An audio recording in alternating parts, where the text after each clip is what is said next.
Nous avons le droit d'être non irréprochables si associés au devoir d'être excellents. Oui, la première partie du titre de ce sous-chapitre annonce l'inverse du précédent, où j'insistais sur le fait d'être irréprochable. Toutefois, ces deux postulats ne sont pas antinomiques. Lorsque je propose des conférences ou des ateliers sur le sujet du personal branding, j'ai parfois la chance d'avoir comme participants des profils qui pourraient avoir vu, à la TV ou dans la vie réelle, l'ex numéro 1 mondial en tennis, John McEnroe. À ma demande, certains d'entre eux viennent imiter, on stage, en mode impromptu, ce joueur américain qui fut loin d'être très exemplaire avec les adversaires, les joueurs et le public, surtout au demeurant avec les arbitres. À chaque reprise, j'ai toujours eu un candidat ravi de faire un numéro, grandiose je vous l'assure, qui va faire pareil que ses prédécesseurs, imiter McEnroe, cassant sa raquette, hurlant sur l'arbitre « You cannot be serious !» Certes, dans les années 80, McEnroe, c'était ça, mais pas que, bien au contraire. Il a été avant tout un génie du tennis. Personne n'avait pratiqué ce sport aussi bien que lui. Aucun joueur n'avait eu le talent pour déstabiliser puis pousser vers la retraite l'ex numéro 1 mondial Björn Borg, ce Suédois au sang de glace qui régnait sur les cours depuis tant d'années. Personne. En d'autres mots, si McEnroe ne s'énervait pas, cela lui arrivait fréquemment de rester calme de bout en bout d'un match, voire pendant la totalité d'un tournoi, le public n'aurait jamais émis une réclamation, tant c'est le niveau de jeu de McEnroe que tout le monde achetait. Si McEnroe craquait, s'emportait sur l'arbitre, c'était plutôt alors perçu comme une cerise sur le gâteau, pas plus. Si vous éprouvez des difficultés à me croire, je vous invite à convaincre quelqu'un de venir imiter le côté sombre de McEnroe dans un grand stade. À vérifier par vous-même si des milliers de gens vont venir pour voir ces pitreries. Personne ne viendra, même si les places sont offertes. Retiré du circuit depuis le début des années 90, McEnroe est encore aujourd'hui la star absolue du circuit senior où il continue à jouer merveilleusement bien, avec parfois quelques gueulantes, histoire de soigner son image de marque. Au niveau du vrai circuit, il est devenu l'un des commentateurs préférés du sport qu'il a fait roi. Lors des tournois du Grand Chelem, les Américains se délectent de ses propos. Il est pareil qu'avant. Il est cash, il dit ce qu'il pense, parfois avec véhémence. Il manie super bien l'humour, l'autodérision, l'ironie. Surtout, il est extrêmement pertinent dans ses analyses de jeux tennistiques, si bien que le public américain le croit, l'apprécie, parce que, avant toute chose, il est toujours hyper compétent. Tout le monde accepte, tolère, pardonne les excès des compétents, même ceux qui s'autoproclament Dieu, sauf Ponce, signé James Border. Début des années 90, la marque Benetton n'a pas fait autrement.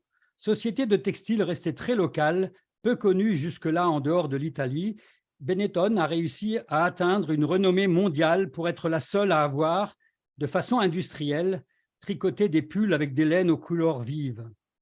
Elle était d'ailleurs titulaire d'un brevet qui garantissait son monopole pendant des années.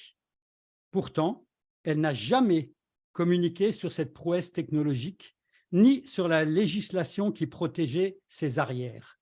Au contraire, grâce au talent du photographe Oliviero Toscani, le marketing manager de Benetton, cette marque a choisi d'être disruptive. Elle n'affichera jamais des photos de pulls colorés. Juste des couleurs au travers de photographies qui interpellaient, qui choquaient le public, la faisaient tendre, selon certains, vers une non-irréprochabilité. Dans les années 90, les campagnes de pub de Benetton étaient devenues sujet de polémique dans toutes les familles. Ma mère le détestait. Pour elle, ce genre d'action publicitaire était inqualifiable, la troublait, la chagrinait même. Or, à chaque Noël, je recevais 2 pulls, l'un tricoté par elle, l'autre de marque Benetton qu'elle jugeait très compétente pour que je puisse séduire avec ce pull aux couleurs vives une séduisante bru. Les exemples de McEnroe et Benetton nous démontrent là que plus nous sommes bons. Je m'arrête 2 secondes, stop, tu feras un montage, Philippe, parce que là, blop, blop, blop, blop. Les exemples de McEnroe et Benetton nous démontrent là que plus nous sommes bons, ainsi que jugés compétents dans notre secteur d'activité, plus nous pouvons tout nous permettre, quitte même à être reprochables, sans contredire mon chapitre précédent, tant il faut rester irréprochable à l'endroit où nous avons l'opportunité de délivrer nos produits et services.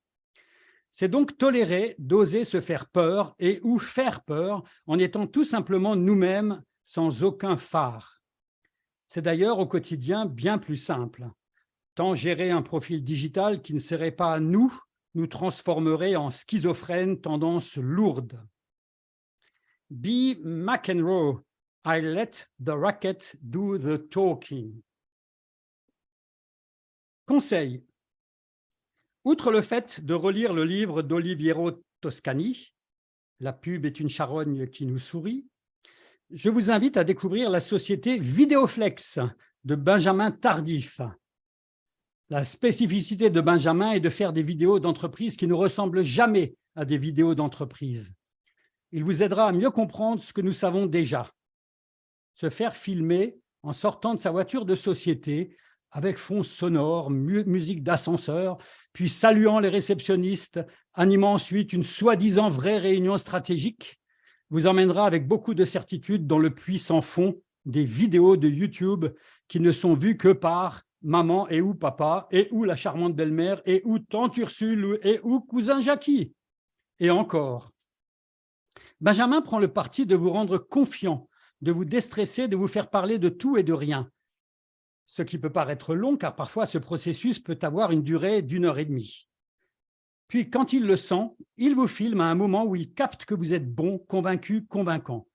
Résultat des courses, une seule prise qui transpire la pertinence, avec de manière spontanée le naturel qui s'invite. Je ne manque pas non plus de vous recommander Patrice Lobinia, agence E4Brands, tant ce grand garçon a le don de savoir interviewer.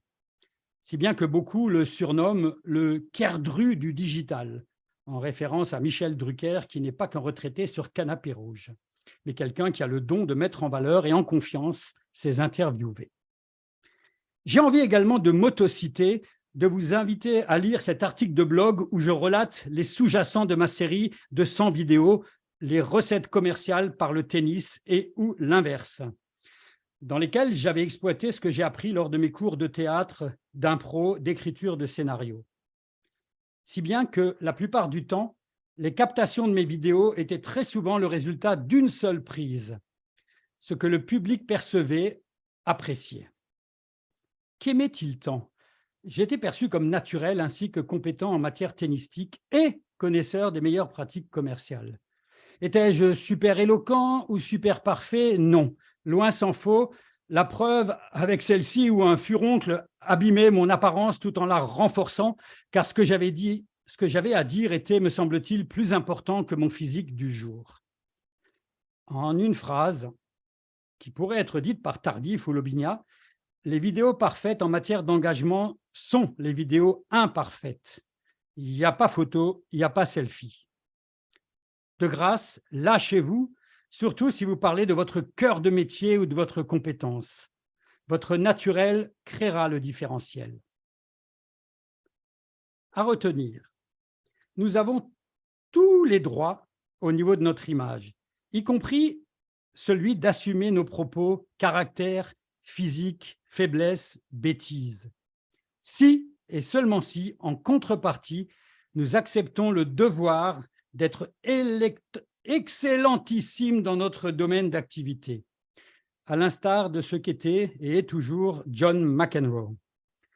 Dans ce cas, nous pourrons monter au-dessus du palmier, même sans slip, même sans paréo ou en paréo.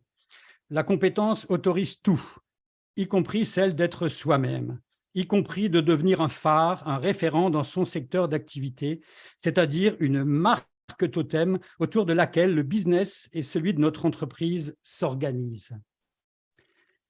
À ce niveau, Un autre personnage à suivre est l'économiste belge Bruno Coleman, dont je vais vous parler dans le prochain chapitre, et qui n'agit pas autrement.